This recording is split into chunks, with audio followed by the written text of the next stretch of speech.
In today's video, I'm going to teach you GetFormly Complete Guide from setup to published forms.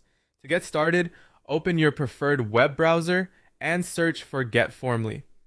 From the search results, look for the official GetFormly website and open it. Once you land on the home page, take a quick moment to get familiar with the layout so you can easily spot the main action buttons. On the home page, look for a button like Get Started, Sign Up, or something similar. Click that to begin creating your account. And before we go further, if you want to try the platform yourself, you can use the affiliate link in the description. That helps keep this tutorial simple and easy to follow without interrupting the process. Now go ahead and fill in the required sign-up details.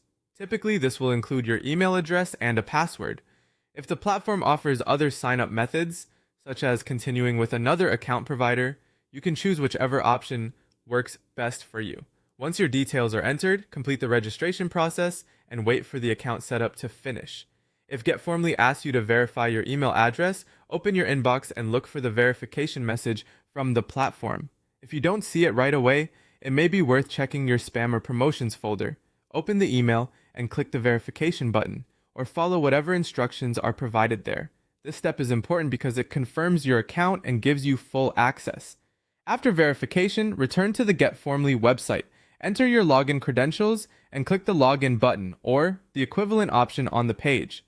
Once you're signed in, you should arrive at the main dashboard. At this point, take a moment to look around the dashboard. This is where you'll typically find the main navigation, your forms, and the tools you'll use to manage or create new projects. For a new user, it's helpful to notice where the core sections are so the platform feels less overwhelming the first time you use it. Next, begin using GetFormly by locating the area where you can create or manage forms. Start with the most basic action available for a new user, such as opening the form creation area or selecting the option to make a new form. Keep this first interaction simple.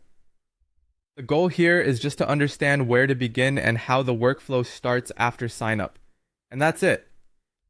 You now know how to sign up for GetFormly, verify your account, log in, access the dashboard, and begin working with your forms. If you want to try it for yourself, you can use the affiliate link in the description. Thanks for watching.